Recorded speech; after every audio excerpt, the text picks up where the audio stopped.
வெங்காயத்தாள் வரையோட வந்திருக்கிறேன். இந்த வெங்காயத்தாள் வரை எப்படி செய்யறேன்னு சொல்லி உங்களுக்கு ஸ்டெப் பை ஸ்டெப் காட்டித்தரேன்.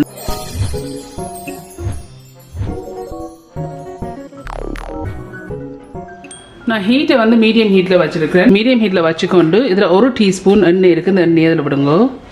விட்டு இந்த எண்ணெயை கொஞ்சம் கொதிக்க விடுவோம். ஸோ இந்த எண்ணெய் கொஞ்சம் ஹீட் ஆகிட்டு இந்த எண்ணெய் ஹீட் ஆன பிறகு இதில் வந்து கடுகு இருக்குது. 1/2 டீஸ்பூன் கடுகு. இந்த கடுகு போட்டு கடுகு வடிக்கணும். ஸோ இந்த கடுகு போட்டு லைட்டாக வடிச்சுக்கொண்டு வருது. வடிச்சுக்கொண்டு வரைக்கும் இதில் 1/2 டீஸ்பூன் பெருஞ்சீரகம் இருக்குது. இந்த பெருஞ்சீரகத்தை போடுங்க. பெருஞ்சீரகம் போட்டு ஒரு 45 செகண்ட்ஸ் பிறகு இதில் வந்து 10 சின்ன வெங்காயம் சின்ன சின்ன வெட்டி வச்சுருக்கேன். இதையும் இதில் போடுங்க. இதில் வந்து ஒரு காம்பு கருவேப்பிலை இருக்குது. இந்த கருவேப்பிலையும் போடுங்க. இதை மிக்ஸ் பண்ணி இதை நல்லா வதங்கணும். ஒரு 3 நிமிஷம் மாதிரி வதங்கி விடுவோம். ஸோ இப்போ ஒரு 3 நிமிஷமாக வதங்கி கொண்டிருக்கு.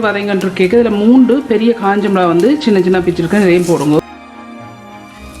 போட்டு ஒரு 50 செகண்ட்ஸ் மாதிரி இதையும் வதங்க விடுவோம். இப்போ ஒரு 50 செகண்ட்ஸ் வதங்கியிருக்கு. வதங்கின பிறகு இதில் வந்து வெங்காயத்தாள் எடுத்து நான் சின்ன சின்ன வட்டி இருக்கிறேன். இந்த இப்படி சின்ன சின்ன வட்டி இருக்கிறேன். இதில் வந்து 135 கிராம் வெங்காயத்தாள் வருது. இதையும் இதில் போடுங்க. இதில் வந்து உப்பு இருக்குது. உங்களுக்கு தேவையான அளவு உப்பு போடுங்க.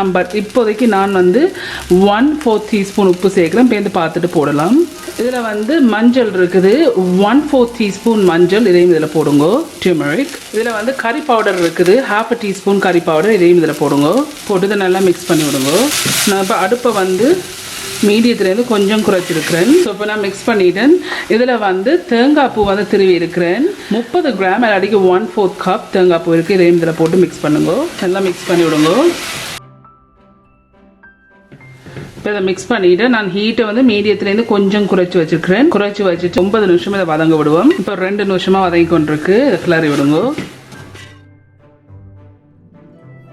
இப்போ ஒரு 6 நிமிஷமாக வதங்கி கொண்டிருக்கு. இன்னொரு 3 நிமிஷம் இதை வதங்கிடுவோம். இடக்கிட கிளறி விடுங்க.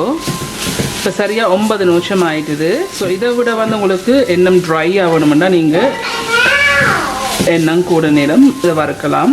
ஸோ நான் இப்போ அடுப்பை நிப்பாட்டிட்டேன். ஸோ இதுதான் இந்த வெங்காயத்தாள் வரை இதை செய்து முடிஞ்சுது. உங்களுக்கு இந்த வெங்காயத்தாளுக்கு வேணும்னா மாசி போடலாம், இறால் போடலாம், உங்களோட விருப்பம். பட் நான் இன்றைக்கு ஒன்றும் போடாமல் பிளெயினாக மரக்கறியாக செய்திருக்கிறேன். ஓகே ஃப்ரெண்ட்ஸ், இந்த வெங்காயத்தாள் வரை செய்து முடிஞ்சுது.